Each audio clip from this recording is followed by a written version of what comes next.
우리 하나님 말씀 스바냐서 3장 9절에서 20절까지 말씀 같이 보겠습니다. 성경 찾으실 수 있는 분들은 여러분 성경 함께 찾아서 보겠습니다. 제가 가지고 있는 성경은 구약 성경 1308페이지로 되어 있습니다. 스바냐서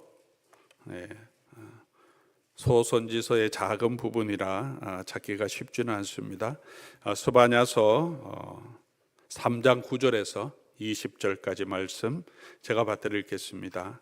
그때 내가 여러 백성의 입술을 깨끗하게 하여 그들이 다 여호와의 이름을 부르며 한 가지로 나를 섬기게 하리니 내게 구하는 백성들 곧 내가 흩은 자의 딸이 구스강 건너편에서부터 예물을 가지고 와서 내게 바칠지라.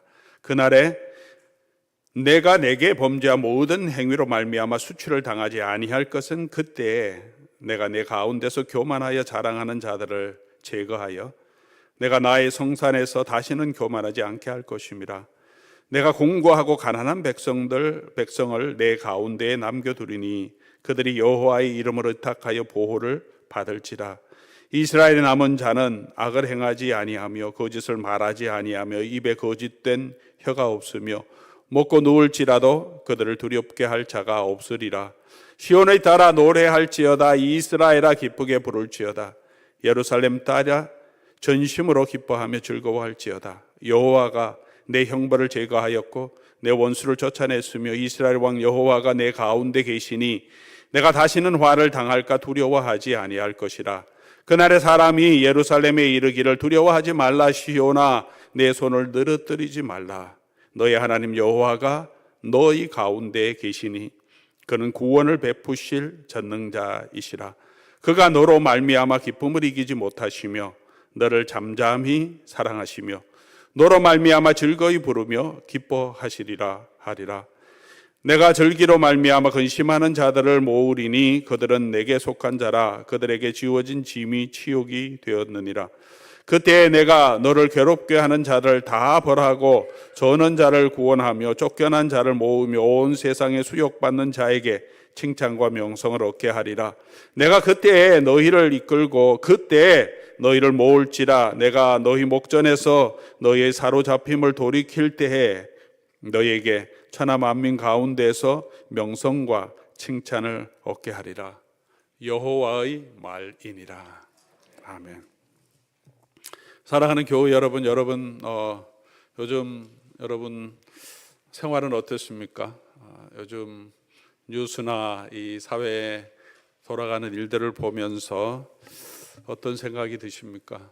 지난 한 주간 또 그 전주 일어나는 일들을 보면서 참 저는 좀 답답하고 좀 안타까운 마음들이 또 많이 있었습니다. 특별히 우리 조지아주 사바나에서 일어났던 일은 참 너무 황당한 일이고, 처음 뉴스를 접했을 때는 공장 짓는데 근로자들을, 불법 체류자들을 혹시 이 현대가 이렇게 그냥 사용했나 했더니 나중에 알고 보니까 한국에서 공장 짓기 위한 기술자들이 기술 비자를 받는 게 너무 힘드니까 광무 비자로 와서 일하는 분들을 급습해서, 그리고 그냥 단속하는 것이 아니라 이게 중범죄다도 아닌데 쇠사슬로 묶어갖고 그렇게 끌고 가는 모습을 보면서 참 미국에 살고 있는 저희 한국인으로서 또 참 황당한 생각도 좀 속도 상하고 또 화도 나는 그런 일들이 있었습니다. 아마 이로 인해서 여러 가지 뉴스를 보니까 미국의 압력으로 지금 외국에서 다 투자를 많이 해야 되겠다 하는 여러 외국 기업들이 모두가 굉장히 당황한, 또 경제적으로 어떻게 여파가 있을지 여러 가지 불확실성이 더 더해진다, 이런 이야기들이 계속 나오고 있습니다. 또 미국 사회도 여러 가지 불안한 상황들, 또 비극적인 일들이 또 많이 일어납니다. 이념적인 대립은 언제나 있고 정책적인 대립은 언제나 있는데, 그렇다고 해서 이 상대방을 향해서 죽이는, 총격하는 일들이 이번에 처음이 아니죠. 또 계속되고 있습니다. 찰리 커크라고 하는 우파 청년 활동가, 아주 유명한 활동가였는데 많은 사람들이 보는 앞에서 그대로 또 암살되는 일들이 있었습니다. 지난 7월인가 6월인가는 미네소타에서 민주당 하원 의원들 집에 찾아가서 부부를 같이 총격해서 한 부부는 돌아가시고 또 다른 한 커플은 중상을 입는 일들도 있었습니다. 이번에는 반대 좌파 쪽이라면 그전에는 우파 쪽의 사람이 그런 일을 했습니다. 공개된 장소에서 때로는 집으로 찾아가서 가족들까지 해야 하는 일도 있고 출근한 사람에게 총격하는 일들도 있습니다. 그게 뭐 그렇게 중요한데 서로 다른 정책을 가지고 토론하고 공정하게 또 투표를 해서 결정하고 또 따르고 안 되면 또 바꾸면 되는 건데 이렇게 상대방을 향해서 악마화하고 혐오화하고 이렇게 총격을 해서 죽이는 일까지 이게 점점 많아지고 있다는 것이 정말 안타까운 일입니다. 가자의 전쟁도 계속되고 있고 그곳에 있는 사람들은 지금 엄청난 기근, 모든 거기 있는 사람들은 어려움 가운데 있고 음식이 없어서 구조하면 막 달려들어서 뺏어가려고 하니까 또 그런 사람들 총격해서 엄청나게 많은 사람들이 죽는 비극적인 일들이 있습니다. 이런 일들이 이 땅에서 일어나고 있음에도 불구하고 여전히 힘의 논리가 우리를 지배하고 있습니다. 우크라이나 전쟁도 금방 끝날 것 같더니 그렇지 않습니다. 점점 더 수도까지 공격하는 일들이 계속되고 있습니다. 네팔에서 시위로 정부에 대한 불만을 표현하면서 그런 일은 또 처음 봤습니다. 이렇게 사회 지도자들 집에 쳐들어가고 불을 지르고 프랑스에도 또 여러 가지 시위가 있고 이런 시대적인 모습을 보면서 참 답답한 마음들이 지난 2주는 많았습니다. 이런 때에 교회가 이 사회의 빛과 소금의 역할을 감당하고 있는가, 어떤 메시지를 내고 있는가, 성도들은 또 이 땅에 살아가고 있는 사람들은 교회의 모습을 보면서 희망이라고 교회가 어떤 역할을 해주기를 바라고 교회의 메시지를 가지고 위로와 평화를 누리고 있는가, 그런 일을 생각할 때 좀 더 답답한 마음이 더 많습니다. 오히려 교회가 이런 이념의 이런 분열의 한 축에 서서 오히려 더 갈등을 부추기는 곳에 서 있지는 않는가 하는 안타까움이 있습니다. 심지어 교회 안에서도, 교단 안에서도 이런 이념적인 일들로 인해서 같은 신앙을 가지고 있다고 하는데 나누어지는 모습들을 봅니다. 교우들도 정치 얘기하면 서로 다투다가 다툼을 지나서 아직 꼴도 보기 싫다 하고 저 사람하고 얘기하고 싶지도 않다 하는 마음이 들 정도로, 어떤 경우에는 그런 혐오적인 이야기들을, 말을 함부로 상대방을 향해서 교훈대, 때로는 가족들을 향하여서 그렇게 말하고 있습니다. 성경의 진리를 우리가 어떻게 이해하고 또 그걸 어떻게 판단하고 그것으로 어떻게 사회를 판단할 수 있는 우리의 판단 능력이 우리에게 있는가 하는 안타까움이 저에게는 많이 있습니다. 우리가 평생 신앙생활하고 평생 성경을 본다고 하면서 목회자라고 하는데 성경의 진리와 그것을 가지고 이 사회 현상을 어떻게 바라보고 어떻게 선지자의 목소리를 가지고 살아가야 하는지 분별이 안 되는가.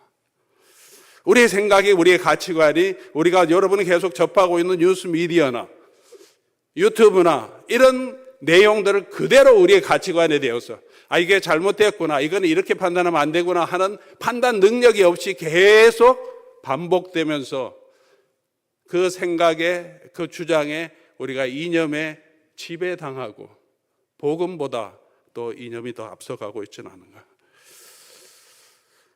그런 고민들을 많이 하는 주간이었습니다. 성도들을 보면 또 여러 가지 마음 아픈 일들이 많습니다. 자꾸 아픈 분들이 자꾸 많이 생기나, 또 조사를 해야 되고 검사를 해야 되고 또 수술을 해야 되고 치료를 하고 계시고, 여러 가지 정서적인 문제를 가지고 계신 분들도 계시고, 또 자녀들을 여러 가지 일들로 인해서 참 마음 아파하면서 계속 기도하고 계신 분들이 있습니다. 특별히 좋아지는 모습이 없어서 같이 기도하지만 참 안타까운 마음이 많습니다. 경제적으로도 우리 계속 불안한 가운데 있죠. 더 여러분 하시는 사업이 더 좋아지고 더 발전되기를 바라는 그런 희망이 잘 보이지 않고 정리해야 되겠다 이런 마음들이 더 많으실 겁니다.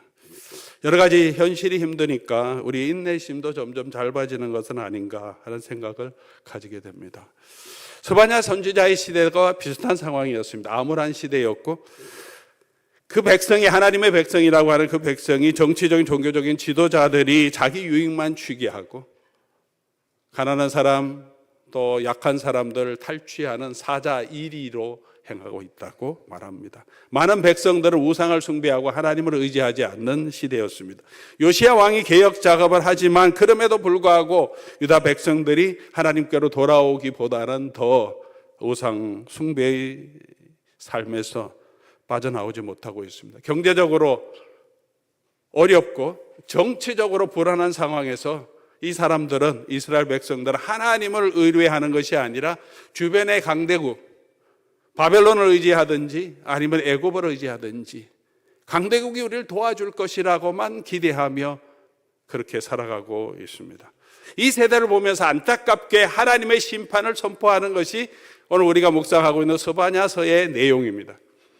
3장 1절에 어제 아침에 생각했지만 예루살렘을 향하여서 스바냐를 통해서 하나님이 하시는 말씀이 패역하고 더러운 곳, 포악한 그 성이여 화 있을진저, 이렇게 하나님께서 예루살렘 성을 향하여 그렇게 말씀하십니다. 오늘 하나님께서 우리의 속마음을, 우리 교회를 돌아보시며 선지자적인 메시지를 선포하신다면 어떤 말씀을 하고 계실까? 우리를 보시면서도, 오늘 이 시대에 있는 교회를 보시면서도 패역하고 더러운 것, 포악한 그 성이여, 그 교회여 라고 말씀하고 있지는 않으실까? 이런 심판을 선포하시는데 오늘 9절부터 다시 회복하실 하나님의 희망의 메시지를 스바냐가 선포하고 있습니다. 특별히 14절에는 시온에 따라 노래할지어다, 이스라엘아 기쁘게 부를지어다. 같은 상황, 같은 시대에 있는데 앞으로 이런 하나님의 진노의 심판에 임할 것을 선포하고 있음에도 불구하고 동시에 시온의 딸에게 기뻐하고 즐거워하라 라고 하나님이 스바냐를 통해서 그 백성에게 메시지를 주십니다. 16절에도 두려워하지 말라, 시온아 내 손을 늘어뜨리지 말라.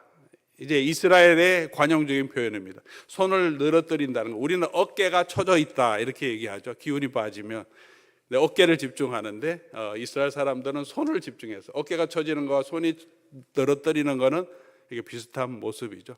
완전히 낙심해서 이렇게 지쳐 있고 낙심한 그 사람들에게 그렇게 하지 말라. 아직 이 환경은 변하지 않았지만 그 백성들이 보아도 소망이 없지만 하나님께서는 이 말씀을 주십니다. 사랑하는 교회 여러분, 오늘 우리의 환경을 보면, 우리 시대를 보면, 우리 자신을 보면 우리가 낙심하고 또 어깨가 축 늘어질 수밖에 없는 그런 일들이 많이 있지만 그럼에도 불구하고 우리가 기뻐하고 즐거워해야 하는 이유가 무엇일까?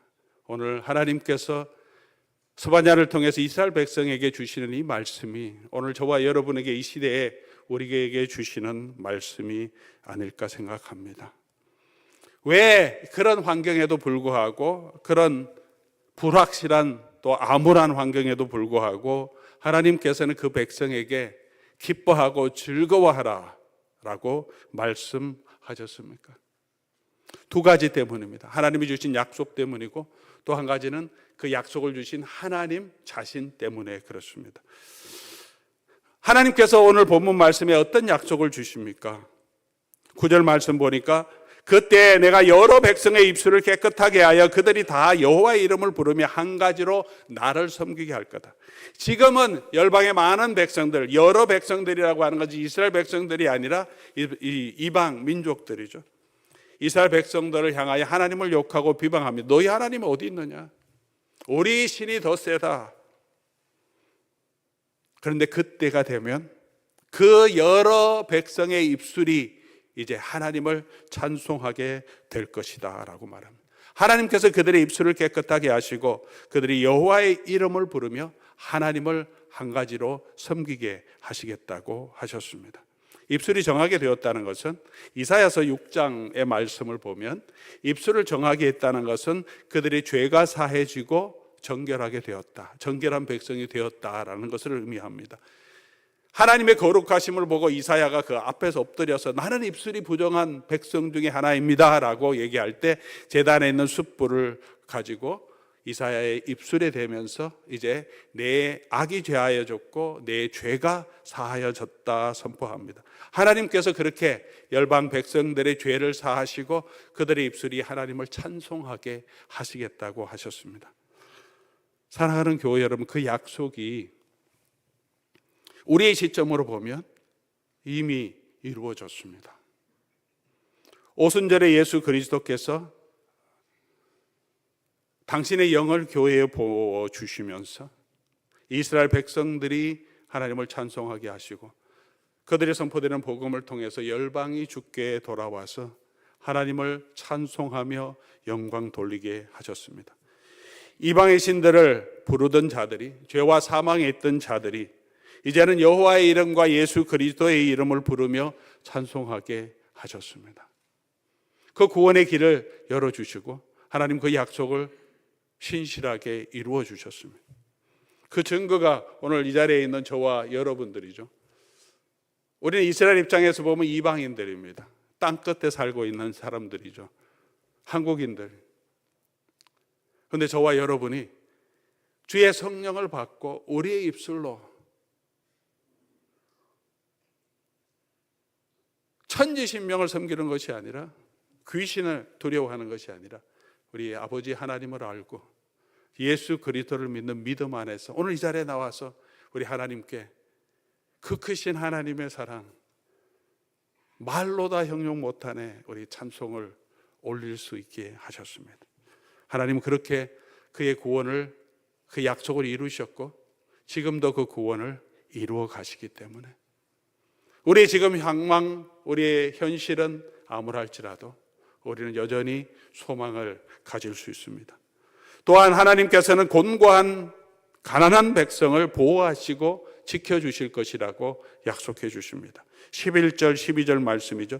교만하고 자랑하는 사람들은 다 제거해버리겠다. 이 세상에 잘났다고 떠드는 사람들, 높은 지위에 있다고 하는 사람들은 다 제거하고 12절 보니까 곤고하고 가난한 백성들을 남겨두시고 그들이 여호와의 이름을 의탁하고 그들이 보호를 받도록 하나님께서 해주시겠다고 약속해 주십니다. 성경에 이런 말씀이 참 많습니다. 하나님은 상한 갈대를 꺾지 아니하시고 꺼져가는 등불도 끄지 아니하시고 진리와 공의를 베푸시고 가난한 자들에게, 고아와 가부들에게 하나님은 더 사랑과 긍휼을 베푸시고 그들을 돌아보시는 하나님이시라고. 저희 교회를 이렇게 돌아보아도 사도 바울이 고린도서에서 말한 것처럼 잘난 사람이 많지 않고 세상적으로 높은 지위에 계신 분들이 많지 않죠. 우리 애남 지역에 있으면서 우리 돌아보더라도 뭐 사업적으로 엄청나게 부자 큰 사업을 하시는 분들, 세상적으로 높은 지위에 있는 분들 그렇게 많지 않습니다. 다 자영업 하시고 힘들고 어렵게 생활하는 분들이 많습니다. 플루턴에 있는 교회들이나 올바에 있는 교회들처럼 중산층으로 다 안정되게 살아가는 분들이 저희 교회는 그렇게 많지 않습니다. 교회 사회제에 비해서 그런 교회들 비교하면 헌금도 한 절반 정도밖에 되지 않습니다. 세상적으로 잘난 사람들 많지 않고 큰 부자가 없어도 그래도 감사한 것이 있습니다. 하나님께서는 오히려 공고한 사람, 가난한 사람들에게 더 큰 은혜를 베풀어 주신다고 말씀하시기 때문입니다. 오늘도 여러 가지 육체의 질병 가운데 걱정하고 두려워하는 분들도, 고생하고 있는 분들도 많고, 경제적인 어려움 가운데 힘든 분들도 많고, 또 여러 가지 가정의 문제로 또 자녀들의 아픔을 가지고 또 정말 공고한 가운데 하나님을 부르짖는 여러분들, 그런 사람들에게 하나님은 더 은혜를 베풀어 주시고 더 긍휼을 베풀어 주시고 하나님께서 더 함께 하신다고 약속해 주십니다. 그러므로 사랑하는 교우 여러분, 우리의 현실이 너무 힘들다고 우리가 너무 걱정하거나 불안해하지 마시고 오히려 더 큰 하나님의 은혜가 있을 것을 기대하며 걸어가는 저와 여러분 될 수 있기를 바랍니다. 또 하나님께서 형벌을 제하시고 우리의 원수들을 다 물리쳐 주시겠다고 약속해 주셨습니다. 우리의 모든 형벌을 제하고 우리의 모든 원수를 제거하시고 우리를 사해 주실 것이라고 약속해 주십니다. 그렇게 이 형벌은 어떤 형벌이냐면 율법 하나님의 뜻을 거역함으로 하나님이 주시는 형벌인데요. 이제 그 형벌을 다 제거해 주시겠다고 약속해 주셨고 하나님은 약속하신 대로 당신의 아들을 독생하신 아들을 우리를 대신해서 보내주시고 우리를 대신해서 그 형벌, 그 진노를 담당하심으로 우리의 모든 죄를 사해 주셨다라고 선포하십니다. 로마서 8장 4절에 당신의 아들 예수 그리스도를 육신으로 이 땅에 보내주셔서 우리가 해야 할 율법의 요구를 이루어지게 하셨다는 거죠.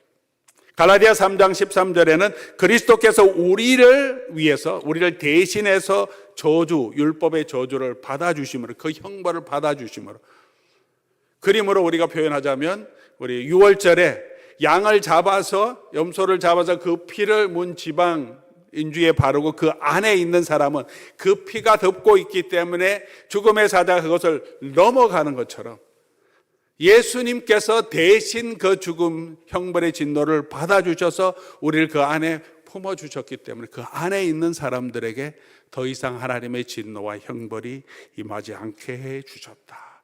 이게 성경이 말하는 하나님의 사랑이고 복음입니다. 그 일을 이미 약속하신 대로 하나님은 이루어 주셨습니다. 마지막 때에 우리 원수들은 악한 사탄 마귀죠. 그 마귀의 권세도 깨뜨리시고 불과 유황으로 된 못에 던져 버리시겠다고 하십니다. 성경은 마지막 원수를 마귀라고 하지 않고 죽음이라고 사망이라고 말합니다. 그 사망도 하나님께서는 우리로 하여금 그 사망을 이기고 썩지 않을 몸으로 영광스러운 몸으로 다시 살게 해 주시겠다고 약속해 주셨습니다. 예수 그리스도를 부활하게 하신 그 주께서 그의 영이 저와 여러분들도 이 죽을 몸에서 그리고 이미 죽은 몸에서도 다시 살리시겠다고 약속해 주셨습니다. 저희 선배 목사님 한 분이 목회 사역을 이제 다 내려놓으시고 다른 분에게 이제 잘 해오셨는데 넘기시고 이제 원목으로 병원 원목으로 다시 훈련을 받으셔서 지금 원목으로 열심히 사역하고 계시는데요.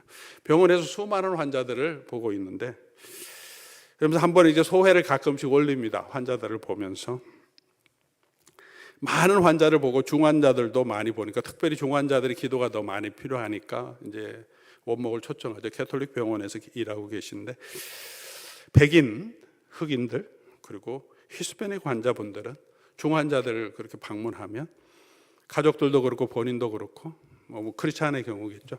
천국에 대한 소망을 많이 얘기한다 그래요. 뭐 하나님 나라 가서 같이 만나자.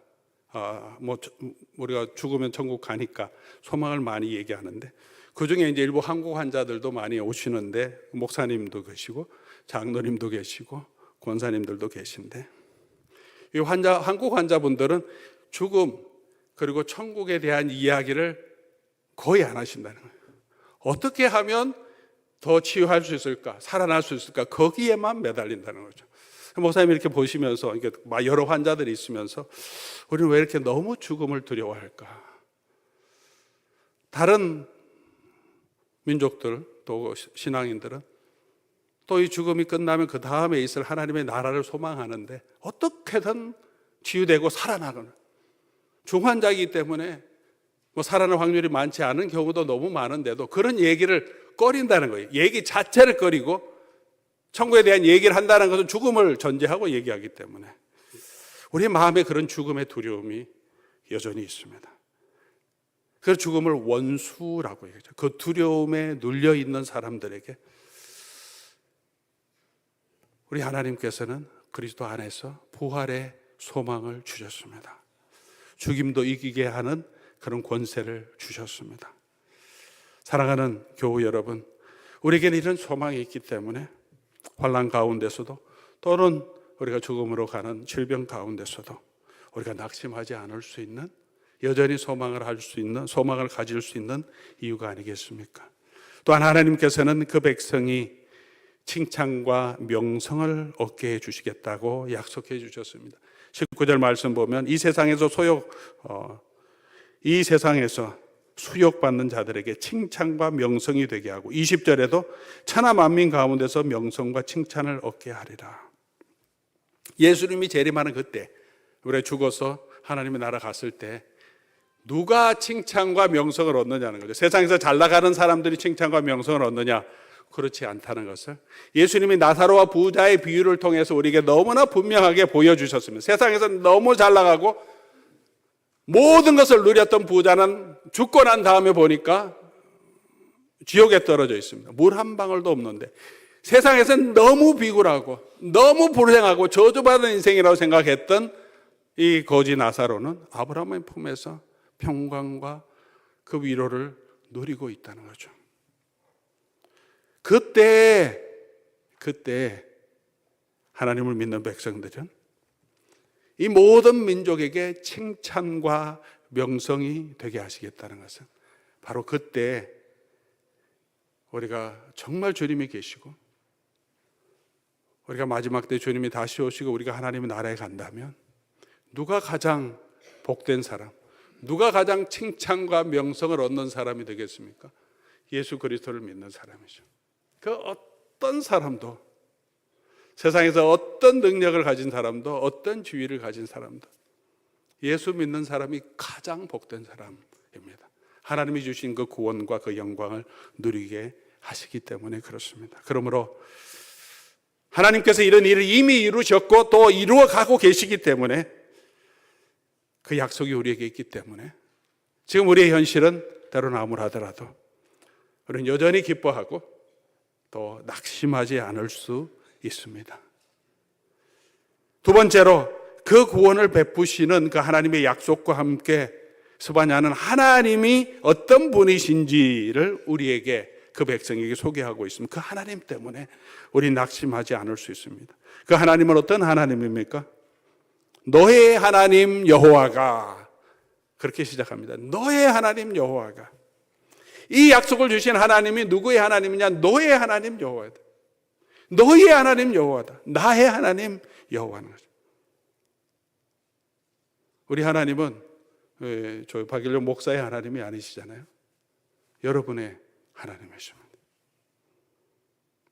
그 하나님이 저와 여러분을 바라보실 때 때로는 이런 생각이 듭니다. 우리를 바라볼 때 얼마나 참 안타까워하실까.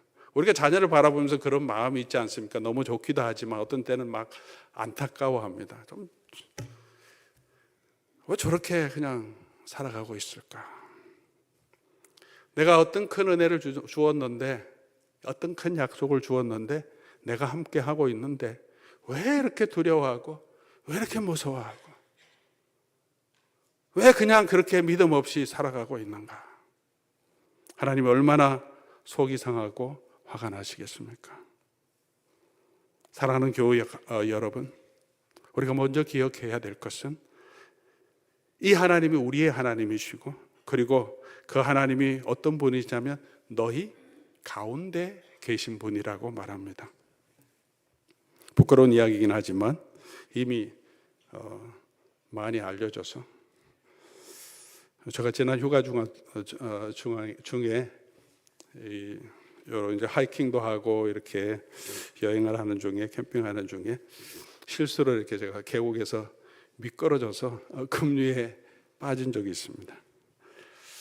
죽는 줄 알았어요. 그대로 휩쓸려가서 너무 놀랐는데, 그 순간에 2, 3초 안에 아들이 뒤에 있다가 조금 멀리 있었는데 한 30m 정도 떨어져 있는데, 저는 그냥 가는 줄 알았는데 이렇게 돌을 오는데 아들이 쫓아와서 손을 뻗치고 물속에 허리 정도 들어와서, 그래서 그 잡고 겨우 나왔습니다. 그래서 제가 부끄럽기도 하고 아들도 너무 놀라서 아들하고 제가 얘기했습니다. 야, 이거는 죽을 때까지 우리 둘의 추억으로만 간직하자. 딴 데 가서 얘기하지 마. 그냥 우리가 계속 얘기하면서 웃기도 하고 황당해하기도 하자. 그랬더니 아이가 말을 안 들어요. 조금 있더니 이제 캠핑장에 도착하니까 전화를 바로 합니다. 엄마한테 전화했어요. 아빠가 이런 일 했어. 그러면 다 고자질하는 거야. 그 딸까지 옆에 있으면서 세 사람이 그냥 뭐 얼마나 저를 씹었겠습니까? 그러다 이제 바꿔줬어요. 아내가 바꿔줬어요. 놀란 아내가 이제 전화를 했어요. 내가 없으니까 꼭 사고 난다. 이 아들 둘 보내놓으니까. 그래서 배운 교훈이 뭐냐? 그래서 제가 한마디 했습니다. 다음부터 캠핑 갈 때는 꼭 아들과 같이 가야 되겠다. 아들이 있었으니까 와서 지켜줬지. 여자들 둘이 있었으면 언제 쫓아와서 빨리 오지도 못하고 도와주지 못했을 거다. 아이가 항상 어리다고 생각했어요. 제가 널 지켜줘야 된다고 생각했는데 이번에 생각하면서 이제 아이가 나를 지켜주는 때가 있구나. 제가 그 팔을 잡았는데 얼마나 든든했는지 모릅니다. 그럼 저는 그냥 가는 줄 알았는데 이렇게 돌아보니까 팔이 이렇게 딱 와 있는 거예요. 함께 한다는 것이 얼마나 든든했는지 모릅니다. 사람도 나를 도와줄 수 있는, 또 지지해 줄 수 있는 어떤 사람이 옆에 있다면 얼마나 든든한지 모릅니다. 그런데 오늘 우리 하나님께서 너의 하나님 여호와가 너희 가운데 계시네. 우리 교회 가운데 계시고 여러분 삶 한 곳 한 곳 하나님께서 함께 하신다고 약속해 주셨습니다. 그리고 그 하나님은 어떤 하나님이냐 하면 능히 구원을 베푸실 전능자라고 말합니다. 제 아들이 이번엔 도움이 되었지만 언제나 도움이 될 수는 없습니다. 언제나 같이 있을 수는 없습니다. 사람은 때로 도와주고 싶어도 도와주겠다고 해도 더 열받고 짜증이 날 때도 있습니다.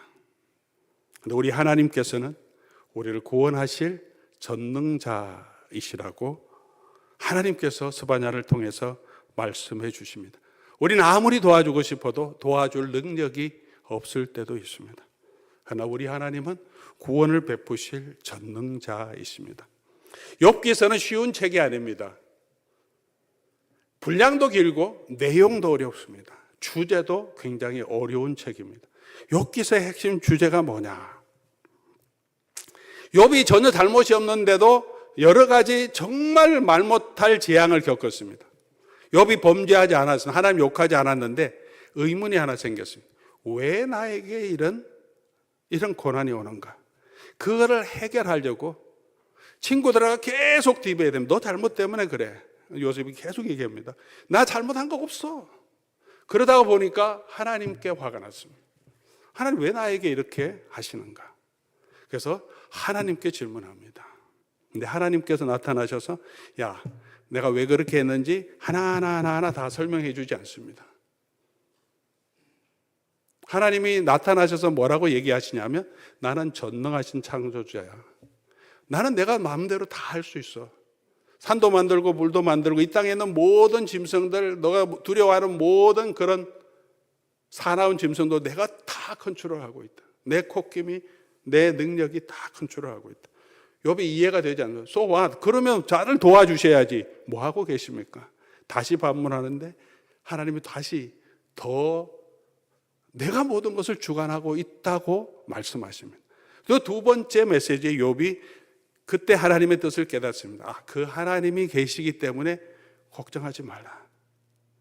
그 하나님이 나와 함께 하시고 내가 이해하지 못하는 이 모든 것도 하나님이 하나님의 지혜로 하나님의 능력으로 하나님의 주권으로 이루어 가시구나. 그 하나님을 신뢰하라라는 메시지인 것을 알고 하나님 앞에 엎드립니다. 하나님의 하나님임을 인정합니다. 그때 욥의 마음에 평강이 있고 그때 하나님께서 욥을 다시 축복해 주시는 내용으로 우리에게 메시지를 줍니다. 인생의 고난의 이유는 우리가 다 이해하지 못하지만 한 가지 분명한 것은 전능하신 하나님께서 우리와 함께 하신다는 사실. 그 하나님은 처음부터 욥을 사랑하시고 욥을 기뻐하시고 욥을 어떤 사람보다 그의 믿음을 보라고 자랑하시는 하나님이시고, 그 하나님이 욥을 알고 계시고 또 욥을 향하여 선한 계획을 가지고 계신다는 사실입니다.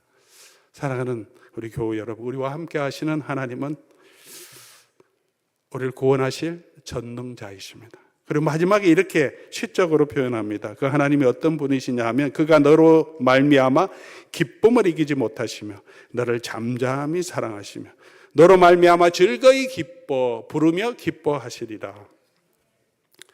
우리 부모님들 중에서 좀 열정적으로 사랑하는 분들이 가끔 계십니다.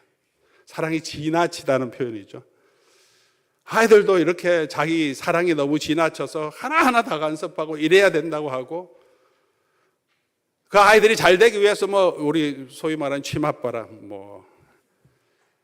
요즘 한국에서 보니까 이런 대치맘 그런 마음이 있던데, 아이를 학원 보내고 잘 만들기 위해서 그냥 차에서 밥 먹으면서 그냥 학원하고 어디로 대학 가야 되는, 어떤 학원 강사 가야 되는지 지나치게 너무 사랑이 열정적이라서 때로는 아이들을 망칠 때도 있는데, 그런 사랑보다 더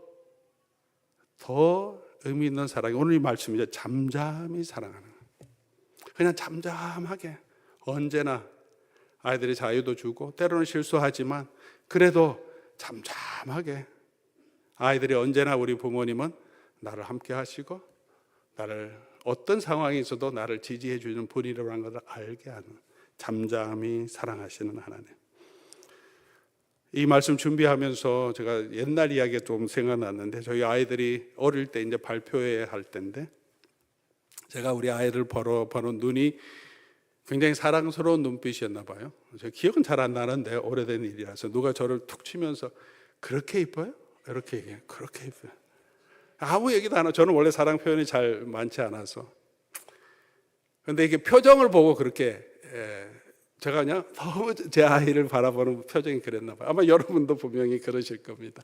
여러분 자녀를 바라볼 때, 우리 손주들을 바라볼 때 그냥 너무 좋아서 그냥 이렇게 노는 거 보면서 그냥 의도하지 않았는데 이렇게 미소가 지어지는, 하나님은 우리를 그렇게 바라보고 계시고 잠잠히 사랑하시고 즐거이 부르며 기뻐하신다.